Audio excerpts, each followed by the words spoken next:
Josué capítulo 4, versículos 5 al 7.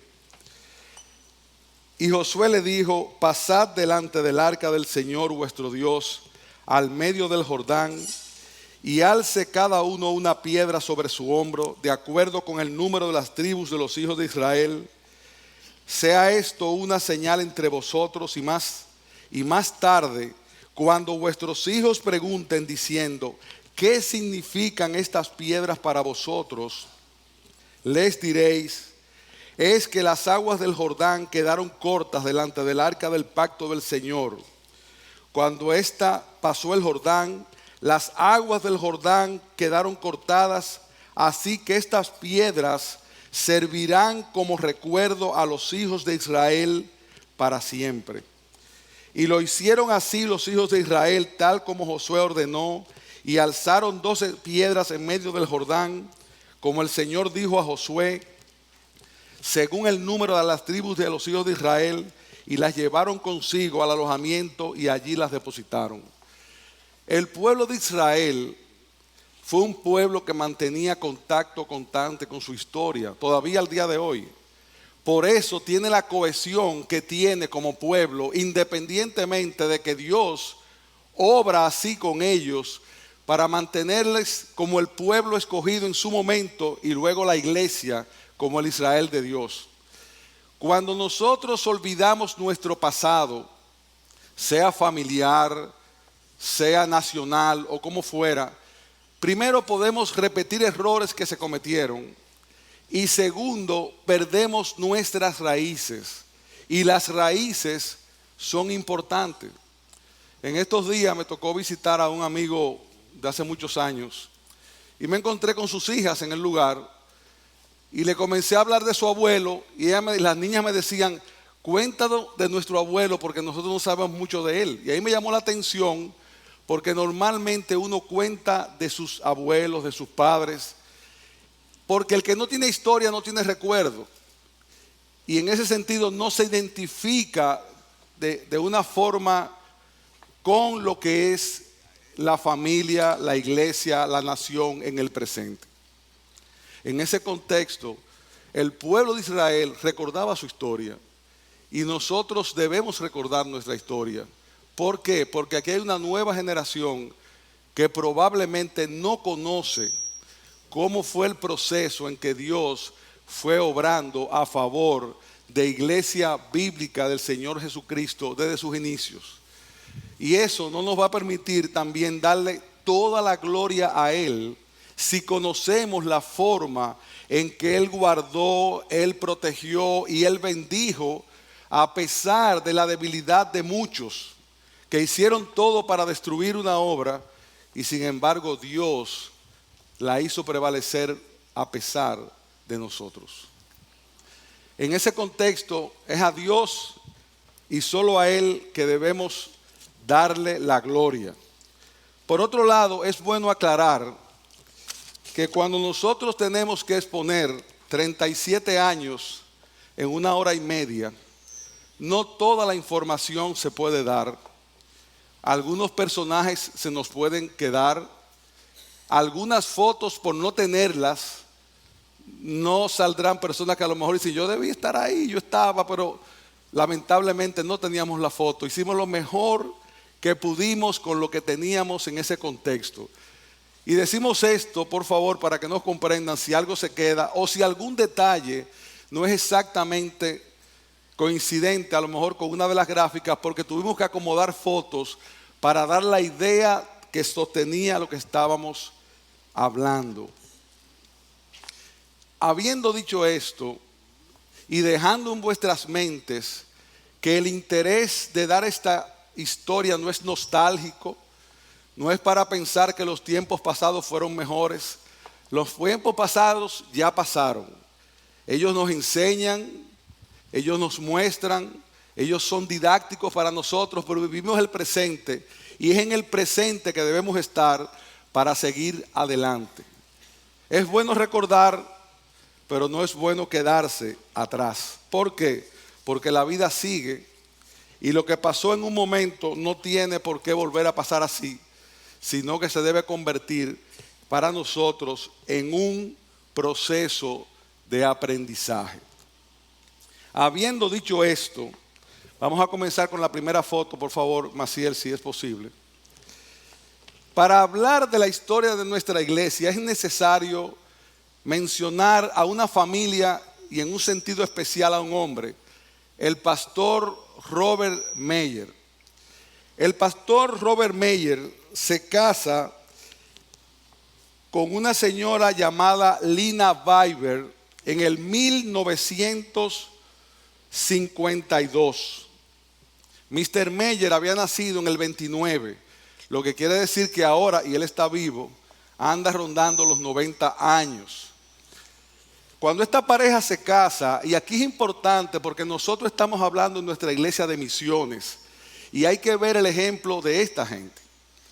Cuando ellos se casan, Baptist Mission los selecciona para venir a un lugar en el Caribe, que era República Dominicana. Y posiblemente poquito tiempo después de su luna de miel, ellos viajan a República Dominicana y hay que ubicarse en la República Dominicana de ese entonces, 1952, 1953, cuando estábamos bajo la dictadura de Trujillo, en una época compleja porque era el final de la dictadura y las cosas no eran como son ahora, pero ellos deciden venir y no deciden venir a la capital, ellos deciden asentarse en la Romana y si no recuerdo mal, quizás Marco me ayuda, en uno de los batalles de la Romana. Pero con el tiempo Mr. Meyer pensó que era necesario predicarle a un grupo de personas en la ciudad que no estaban siendo alcanzados por el Evangelio. Porque las iglesias para el 1950 normalmente estaban en las partes más pobres de la ciudad y el Evangelio se conocía poco en determinado sector porque era la iglesia católica la que tenía prácticamente todas las iglesias, era la que tenía los colegios. O sea que los evangélicos eran poco conocidos y Mr. Meyer tiene una visión. Él no decide quedarse en la Romana o en el Batey, sino que él dice, yo me voy a predicar a un segmento de la población que no conoce al Señor. Estaba claro en lo que quería, igual que hicieron otros misioneros que estaban diseminados por diferentes lugares del país. Mr. Meyer, decide de una forma valiente comenzar a predicar la palabra primero en una forma informal y pasa muchos años para llegar a tener un pequeño grupo de 12 personas. Alquilan una casa en la avenida Bolívar en el 1972, alquilan una casa en la Bolívar, luego de él estar llevando el evangelio en el lugar donde se asentó, que era Gascue.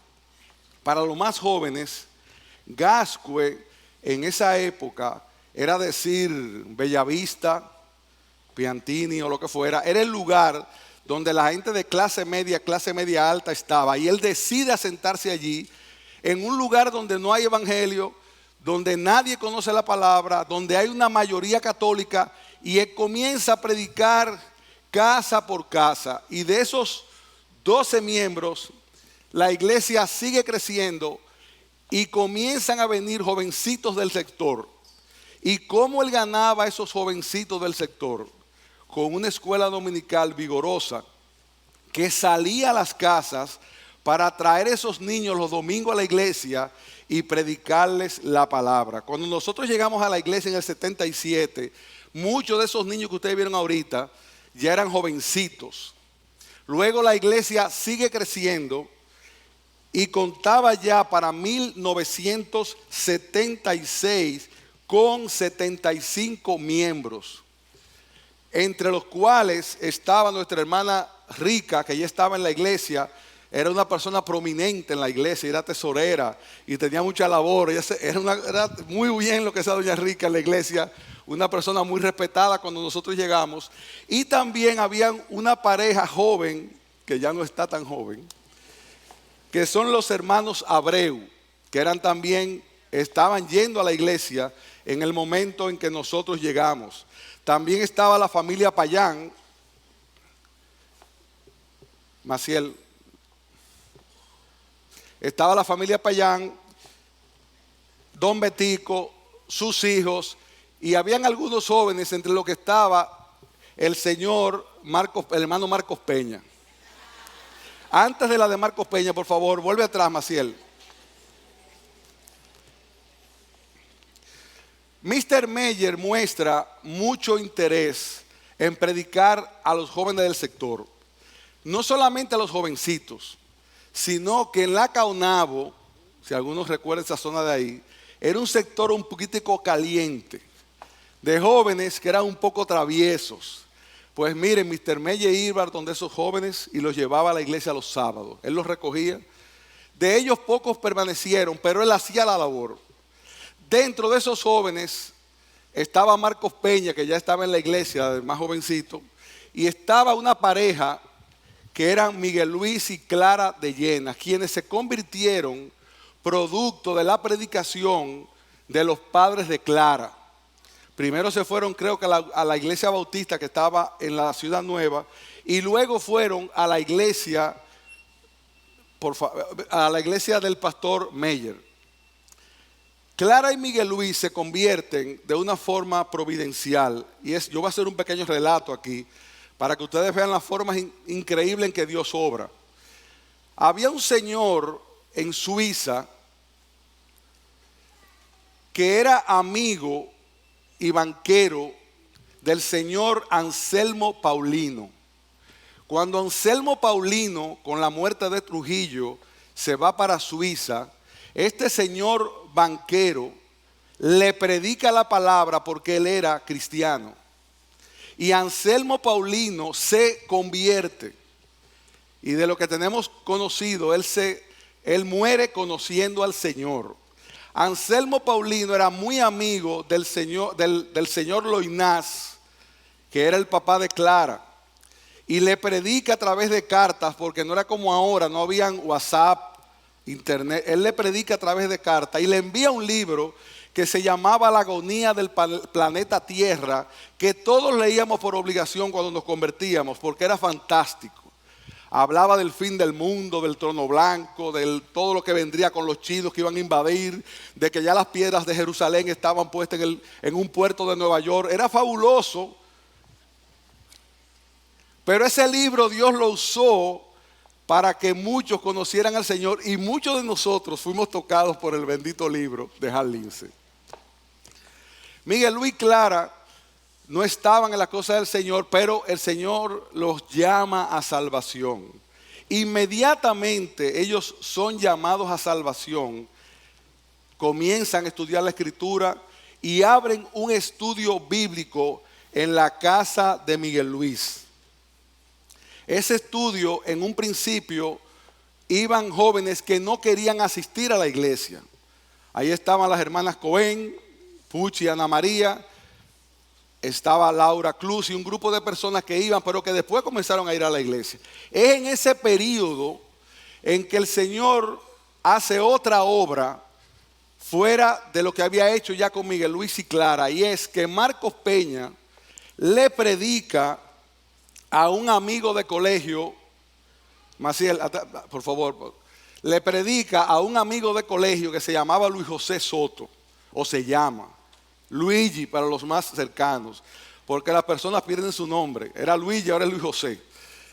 Pero Luigi recibe la palabra e inmediatamente Luigi quiere predicarle a un amigo de él, jovencito también, que tenía 17 años. Yo voy a pedir un favor, levanten la mano todos los que tienen 17 a 20 años aquí. No, de edad, no se me confundan. No se me confundan, que levantaron la mano muy rápido. Que tengan 17 a 20 años de edad. Párense, por favor, párense.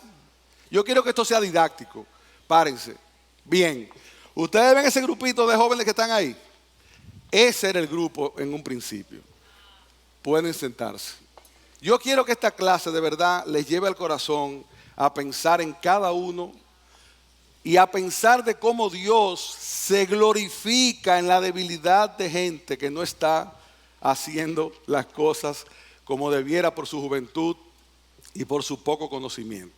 Luigi se convierte, y cuando yo tenga que esta seña, por favor, sigue pasando, y le predica a un amigo de él, que ya está un poco más mayor ahí, que se llamaba Sugel, su vecino.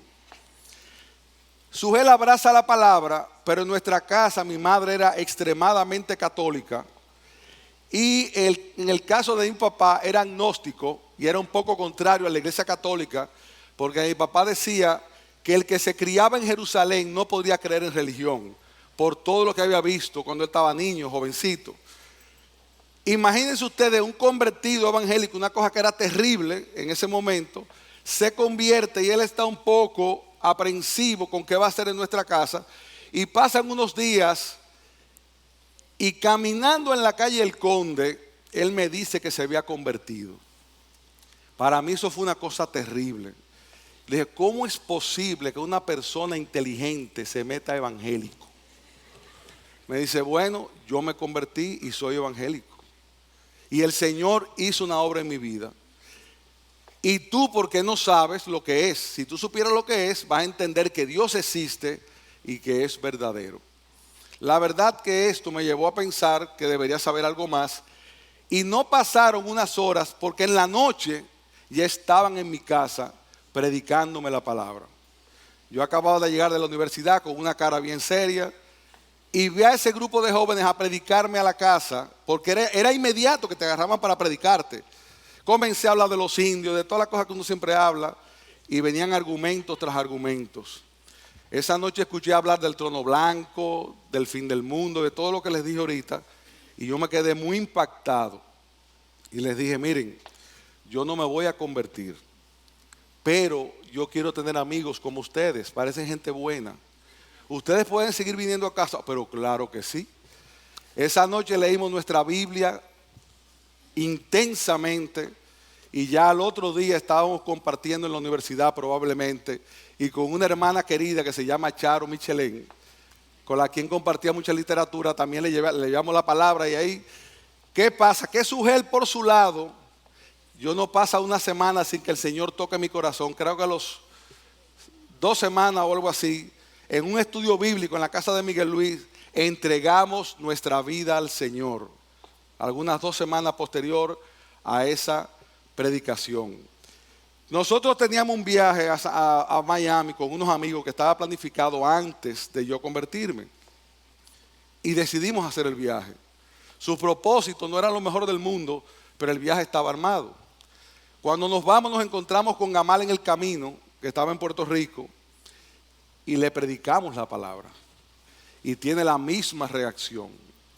Que si nos habíamos vuelto locos, que qué es lo que estaba pasando, que él se fue de Santo Domingo y nos dejó bien, pero que estábamos ya en otra cosa.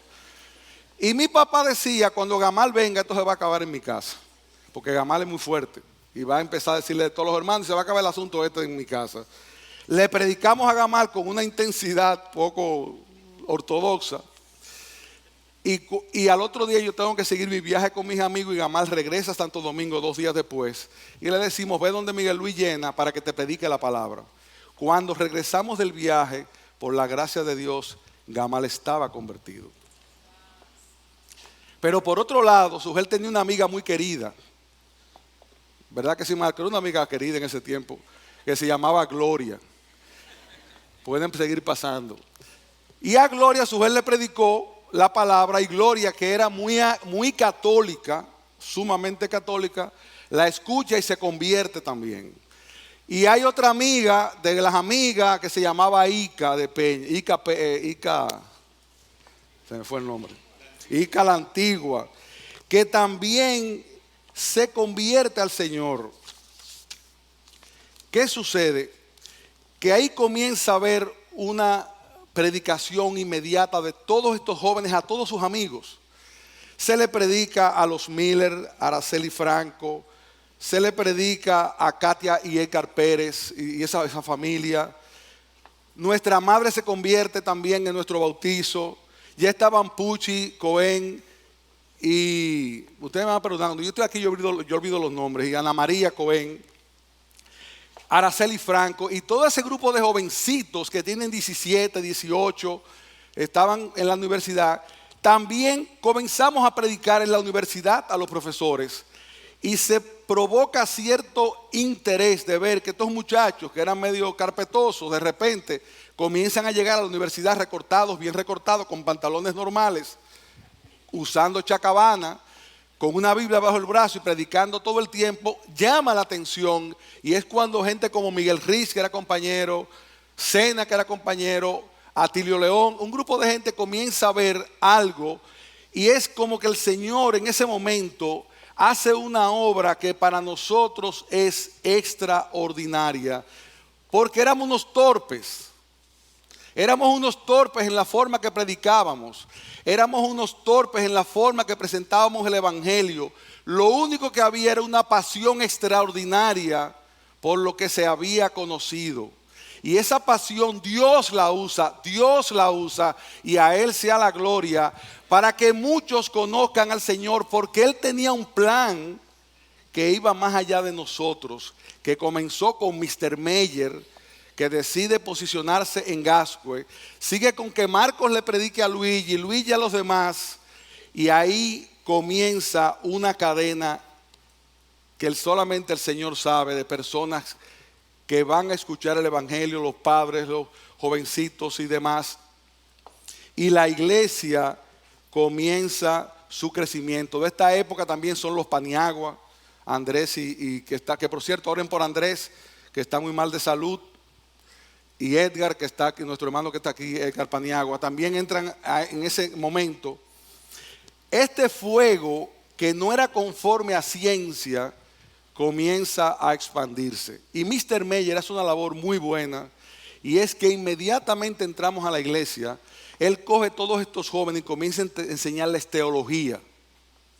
Y en ese tiempo, lástima que no es como ahora, se leía mucho. Había mucha hambre de leer la Biblia, de leer libros de teología. Y miren, hermanos, uno no puede decir, porque no fue un tiempo bueno, muchas cosas fueron buenas, pero otras no fueron tan buenas.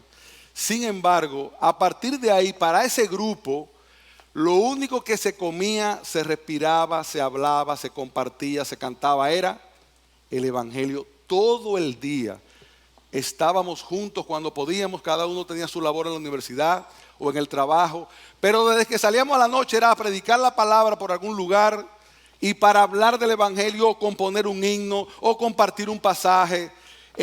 Había un fuego que en poco tiempo, aproximadamente un año, multiplica por 2 la membresía de la iglesia de Gascue. Y esa multiplicación por 2 es de jovencitos que estaban en la edad. El mayor era Miguel Luis, que tenía 24 años, pero los demás éramos de 18, 20, 22, y ese era el grupo. No hay nada más peligroso que un joven neófito, apasionado, y que piense que ya conoce algo que no conoce. Ese era nuestro grupo. Pensábamos que el Evangelio, entonces Mr. Meyer nos dio muy rápido posiciones de predicación que nosotros en el tiempo ahora y con 60 años entendemos que tampoco fue lo mejor, porque éramos muy jóvenes para tantas cosas. Sin embargo, él en su buen deseo le dio mucha preponderancia a estos muchachos que predicaran, que aquí, que allá y tal. Y resulta que ese grupo de jóvenes comenzó a considerar que la iglesia donde habíamos comenzado tenía que cambiar. Y ese no era el momento para eso. Pero entendíamos que era así. Eso trae una pequeña crisis en la iglesia de Gascue que no se pudo manejar porque tomó cierta proporción. Y ahora yo recuerdo con mucho dolor todo el esfuerzo del pastor Meyer hablando con nosotros como un papá. Nunca que yo recuerde lo vi molesto, sino un hombre apacible que decía, por favor, ¿qué es lo que pasa? ¿Qué es lo que hay que hacer? Y muy tranquilo, pero esas conversaciones no fueron fructíferas. Y yo creo que nosotros, en nuestro ímpetu, pero recuérdense que Dios está ahí. Y que aún aquellas cosas que hacemos que no son las mejores, Él tiene un plan. Y Él las permite con un propósito. Dios tenía un propósito que nosotros mismos no entendíamos ni conocíamos. ¿Y qué sucede? Que después de algunas conversaciones, de algunas situaciones dolorosas, este grupo de jóvenes decide irse de la iglesia de Gascue. Eso fue más o menos en el año 1978. La predicación de que hablamos fue en el 77, había pasado un año aproximadamente. Mientras tanto, el estudio en la casa de Miguel Luis Llena se fortalecía y muchos jóvenes seguían yendo al estudio. Era un lugar de evangelismo, ese estudio en la F del IGNE, en un apartamento en el primer piso que nunca se me olvidará. Y decidimos entonces comenzar a deambular. Entonces andábamos todos los domingos, nos reuníamos los sábados y decíamos, ¿a dónde vamos este domingo? Vamos a la iglesia que está en tal sitio, que hay un hombre que predica bien. Cogíamos para la iglesia. Ahí llegaban todo el grupito. Escuchábamos la palabra y decíamos, no, aquí no es. Y el domingo que viene, bueno, vamos a probar en esta iglesia que está allí, que predican bien. Llegábamos a la iglesia y no nos gustaba una cosa, no nos gustaba la otra. Miren, era una cosa seria lo que nos estaba pasando. Hasta que no nos acomodábamos en ninguna iglesia. Claro que no, porque nosotros pensábamos que teníamos toda la verdad. No nos podíamos acomodar, un error gravísimo, gravísimo. Pero el Señor es paciente aún con nuestras debilidades. Y decidimos reunirnos y decimos entonces, bueno, si no hay una iglesia donde podamos acomodarnos, vamos a comenzar una iglesia. Cuánta osadía, cuánta locura. ¿Qué sabían estos muchachos de lo que significaba fundar una iglesia? Pero en la providencia del Señor se decide entonces comenzar una iglesia. Hablamos con nuestro padre que no estaba convertido y Dios le abre el corazón. Y aun cuando él estaba opuesto en cierta medida a nosotros, nos dicen, no hay problema, comiencen la iglesia en la casa. En nuestra casa había un salón grande, si tú quieres puedes pasar. Había un salón, no, yo no sé si ya pasamos o no pasamos la parte que yo quería, pero sigue a ver. Esa. En nuestra casa había un salón muy grande y ahí comenzamos a predicar la palabra. Ahí hay algunas de las personas que estuvieron en el principio, doña Celina. Si ustedes pueden ver detrás, creo que está doña Ludovina, está la señora Sanavia, está mi mamá, don Miguel. Eso es en un periodo un poco posterior. Pero en ese lugar, un día 13 de agosto, domingo, en la mañana nos reunimos en la casa, se predica la palabra y en la noche se celebra una sencilla santa cena debajo de una enramada. Y ahí se queda formada la iglesia bíblica del Señor Jesucristo, como nosotros la conocemos a partir de ese momento.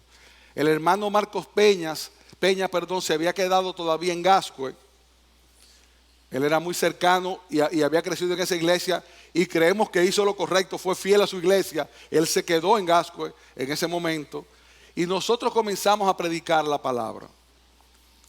Por esas cosas de Dios que solamente Dios sabe, la iglesia también, o ese grupo, comienza a crecer. Y la predicación se repartía los domingos, normalmente Miguel Luis, normalmente Gamal, nosotros dirigíamos los himnos, a Rafaelito dirigía himnos, Luigi dirigía himnos, se cantaba, y era un culto muy sencillo, pero esa constante predicación de todos los jóvenes en los lugares donde estaban, en las universidades y colegios y demás, comenzó a traer gente, mucha gente que iba los domingos a escuchar la palabra en nuestra casa. Y eso estuvo así por un tiempo. Mientras tanto, los estudios bíblicos en la casa de Miguel Luis continuaban.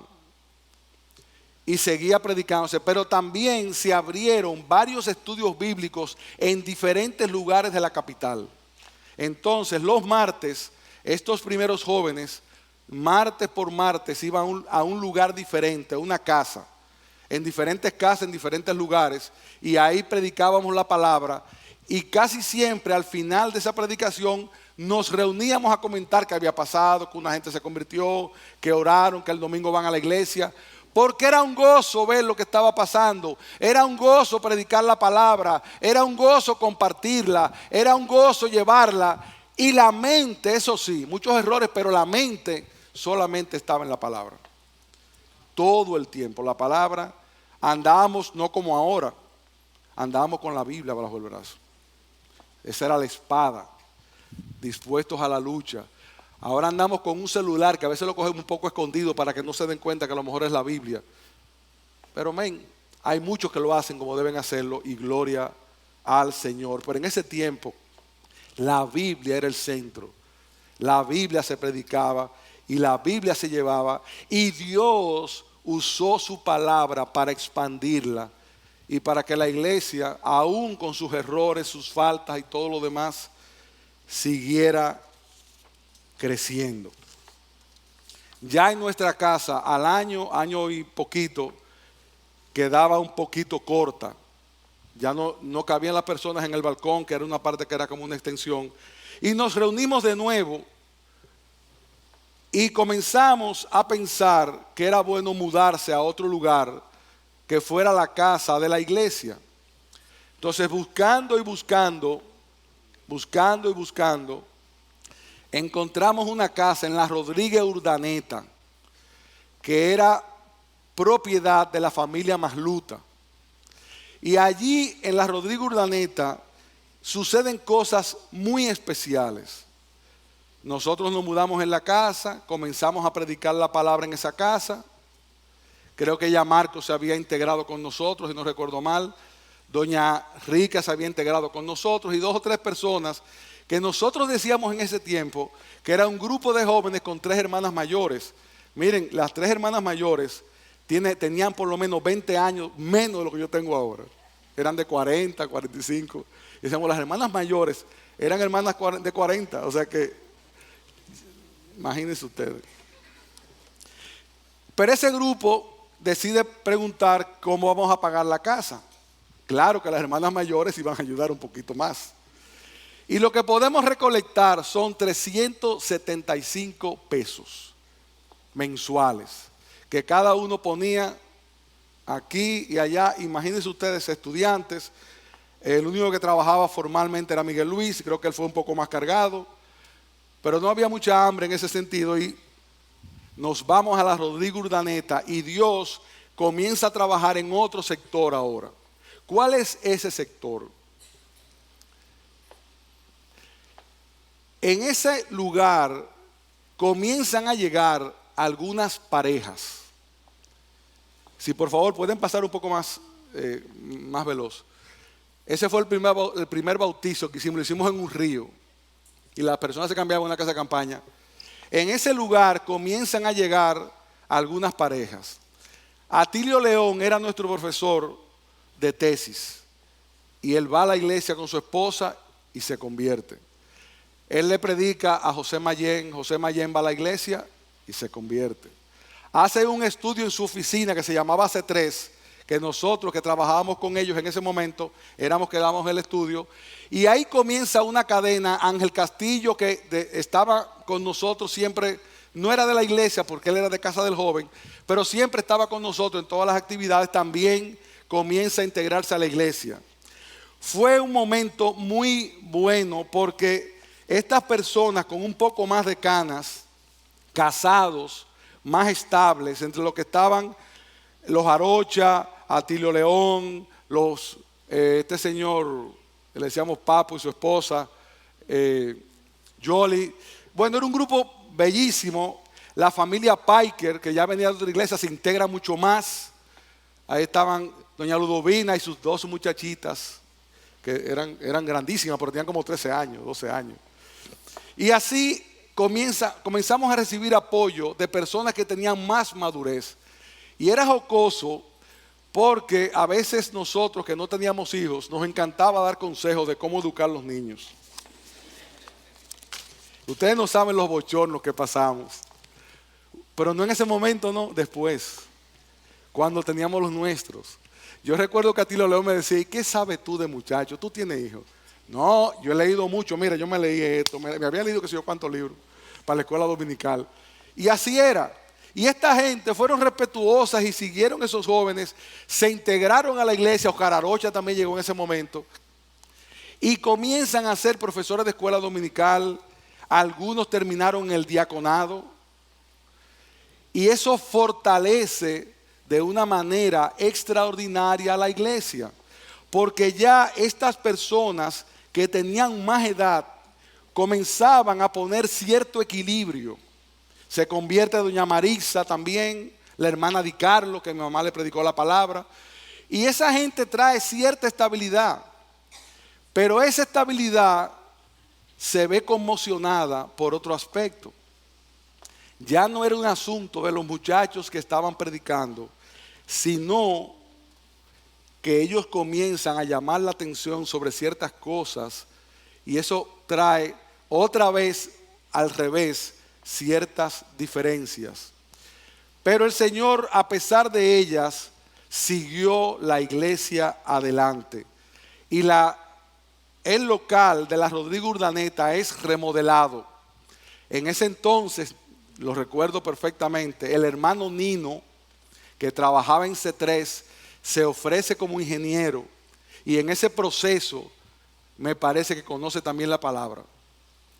La iglesia crece en la Urdaneta, hay una escuela dominical fortalecida, comienza el crecimiento y en 1979, sigan pasando por favor, Sugel, en una reunión de un viernes, decidimos, muy así como todas las cosas, que Sugel se debe ir a Guatemala a estudiar.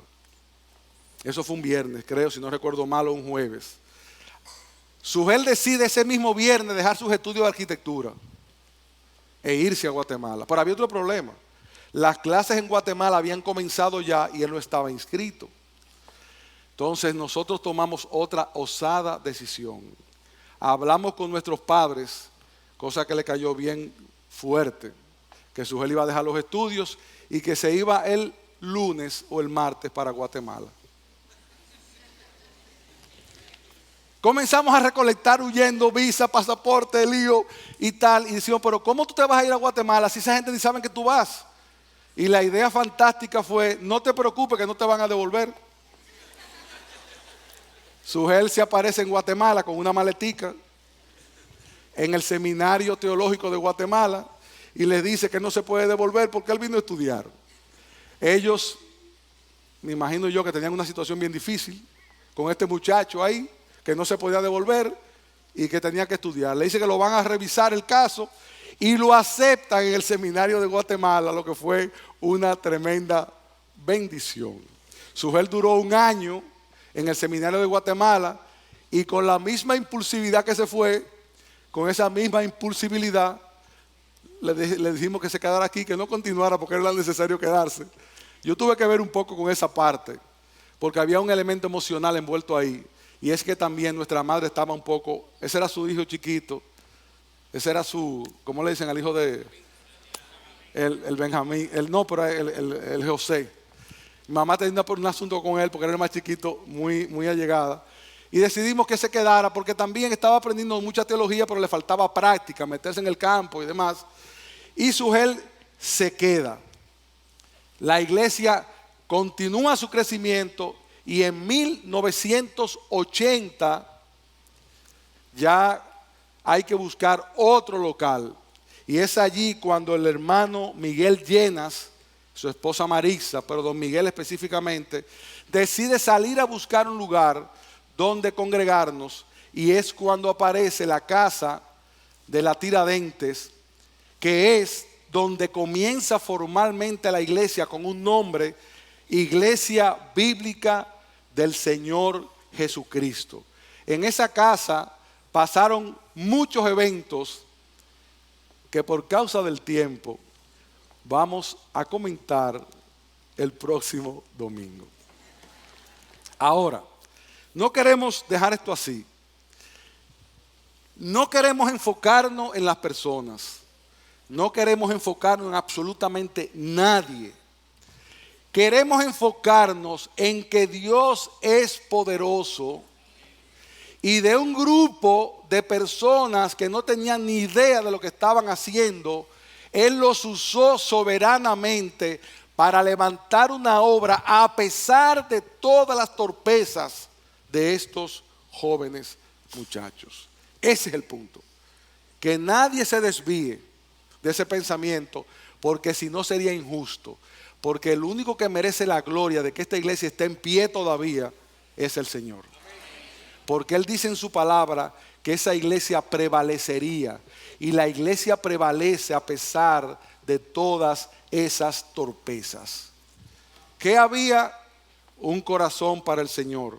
¿Qué había? La palabra. ¿Qué había? Un fuego.